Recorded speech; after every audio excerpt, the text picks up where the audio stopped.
बनाए थे और रफ़ी साहब ने गाए थे। आज मेरे यार की शादी है और बाबुल की दुआएं लेती जा। और ये हर शादी में गाना बजता है और ये दोनों ही गाने बजते हैं। रफ़ी साहब रोज़ाना 7 से 8 बजे के करीब आते, रिहर्सल वगैरह किया करते थे। एक दिन रफ़ी साहब आए और मैंने गाना बताया, बाबुल की दुआएं लेती जा। जब रफ़ी साहब को पहली लाइन गाने को कहा तो वो रोने लगे। रफ़ी साहब ने बोला कि मैं घबरा गया कि रफ़ी साहब को रोना आ गया। रफ़ी साहब के साथ ज़हीर साहब आया करते थे। पूछा गया, हुआ क्या है रफ़ी साहब को रो पड़े? ज़हीर ने कहा, रफ़ी साहब ने अपनी बेटी की एंगेजमेंट की है, इसलिए रो पड़े हैं।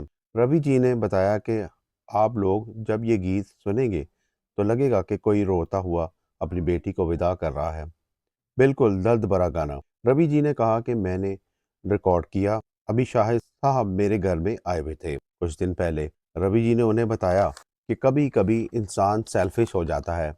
मैं किसी फिल्म का किसी प्रोड्यूसर के लिए गाना रिकॉर्ड करवा रहा था। रिकॉर्डिंग में एक टेक और लेना था हमको कि एक फ़ोन आया। रवि साहब ने ठीक है करके बंद कर दिया। जब रफ़ी साहब ने लास्ट टेक गाया और बहुत अच्छा गाया और रफ़ी साहब ने कहा, मैंने गाना सुनना है। तो रवि जी ने कहा, आप सुनिए नहीं, पहले घर जाइए। बोले, क्यों, क्या हुआ? रवि जी ने कहा, घर से फ़ोन आया था कि आपका बच्चा गिर गया था, चोट लगी है। रिकॉर्डिंग से पहले नहीं बताया था, वरना रफ़ी साहब फ़ौरन चले जाते। प्रोड्यूसर का पैसा बचाने के लिए शाहिद साहब को बताया तो उन्होंने कहा, हाँ, मैं ही गिरा था। इसके अलावा एक दफ़ा एक पार्टी में मैं था और रफ़ी साहब भी थे। खाने के लिए अनाउंसमेंट हुआ और मैंने प्लेट प्लेट उठाई खाने के लिए। रफ़ी साहब बोले, मैं हेल्प करूं? रवि जी ने कहा, मैं वेजिटेरियन हूं। रफ़ी साहब बोले, मैं हर साल ईद पर आपके घर पर सेवइयाँ और मटन वगैरह भिजवाता हूँ। तो क्या? रवि जी ने कहा, हाँ, सेवइयाँ मैं खा लेता हूँ और मटन मेरे असिस्टेंट वगैरह खा लेते हैं। इस तरह की कितनी बातें थी जो रफ़ी साहब के साथ गुजरी थी रवि साहब की।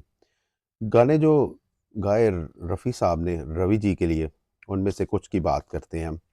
बार बार देखो, हज़ार बार देखो, 14वीं का चाँद हो, आजा तुझको पुकारे मेरा प्यार, छू लेने दो नाज़ुक होंठों को, 100 बार जन्म लेंगे, बाबुल की दुआएं लेती जा, आज मेरी यार की शादी है, हुस्न वाले तेरा जवाब नहीं। रवि साहब ने कहा कि मेरी किस्मत अच्छी रही, मेरे साथ शायर, सिंगर, प्रोड्यूसर सभी अच्छे मिले। अच्छा लिखा होता था और अच्छे रफ़ी साहब गा देते और इसमें जान डाल देते थे। ये थी आज की वीडियो, इंटरव्यू रवि साहब के साथ, रफ़ी साहब के बारे में।